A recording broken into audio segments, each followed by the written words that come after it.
एक बेटे की चाह में एक आदमी ने अपनी पत्नी को हर दिन मिर्चियों से भरे बाल्टी में भिगोने के लिए मजबूर किया। लोगों का कहना था कि अगर वह लगातार 100 दिन तक ऐसा करेगी तो वह जरूर एक बेटे को जन्म देगी। लेकिन जिस दिन उसने बच्चे को जन्म दिया वह कठिन प्रसव के कारण मर गई। हालांकि वह एक रोती हुई बच्ची को पीछे छोड़ गई। जब पिता ने देखा कि वह बेटी है तो वह गुस्से में वहां से चला गया। उसे इस बात की परवाह नहीं थी कि बच्ची जिएगी या मरेगी। 5 साल पलक झपकते ही बीत गए। माँ के न होने पर उसके बड़े भाई बहन उसे तंग करने में मजा लेते थे। उसका मजाक उड़ाते थे कि वह परिवार के कुत्ते के साथ खाना खाती और सोती है।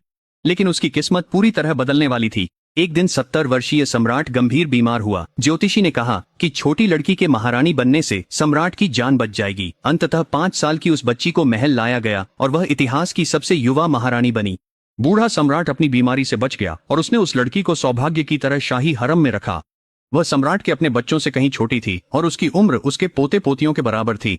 सम्राट ने उसकी पढ़ाई और शिक्षा का प्रबंध अपने पोतों के साथ किया ताकि वह छोटी उम्र से ही महारानी के लिए आवश्यक शिष्टाचार सीख सके। लेकिन वह लड़की स्वभाव से शरारती थी और उसे यह भी नहीं पता था कि महारानी होना क्या होता है। पहली बार महल पहुंचने पर उसे लगा कि वह एक बड़े घर में है जहां का खाना और चीजें बेहतर थे। उसके पिता केवल एक निम्न पद के सैन्य अधिकारी थे और उनके कई बच्चे थे। अपनी माँ को छोटी उम्र में खो देने के कारण उसने बहुत दुखी जीवन जिया। उसे घर में एक निवाले के लिए लड़ना पड़ता था। पेट भरने के लिए वह जंगली फल और छोटे पक्षी खाती थी। परिवार में कोई उसकी परवाह नहीं करता था।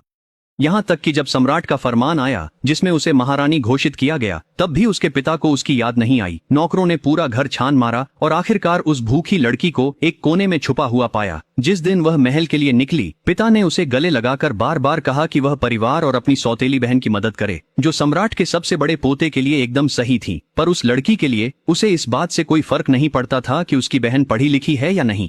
उसे बस इतना याद था कि उसकी बहन ने उसे कई बार लगभग मार ही डाला था और हमेशा उस नाजायज बेटी के साथ गंदगी जैसा व्यवहार किया था। उसे जब से याद है उसने अपने घर से नफरत ही की थी, इसलिए उसने अपने पिता की बातों पर कोई ध्यान नहीं दिया। वह लड़की महल में खुशी खुशी रहने लगी। हर कोई उस युवा महारानी का सम्मान करता था और उसकी उम्र की वजह से कोई भी उसे कम नहीं आंकता था। 3 साल बाद पुराने सम्राट का निधन हो गया।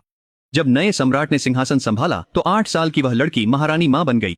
नया सम्राट उसके पिता की उम्र का ही था, लेकिन फिर भी वह उसे अपनी माँ कहकर संबोधित करता था। यहाँ तक कि सबसे बड़े राजकुमार जो बचपन में उसके साथ खेला करते थे अब युवराज बन गए थे। लेकिन उसके पिता की महत्वाकांक्षा की कोई सीमा नहीं थी। महारानी माँ असंतुष्ट थी और चाहती थी कि उसकी दूसरी बेटी की शादी युवराज से हो। उसने साथ देने के बहाने बड़ी बेटी को महल भेजा ताकि वह युवराज को रिझा सके, पर लड़की अपनी बहन को कोई मौका नहीं देना चाहती थी, इसलिए उसने उसे एक सुनसान कमरे में बंद कर दिया।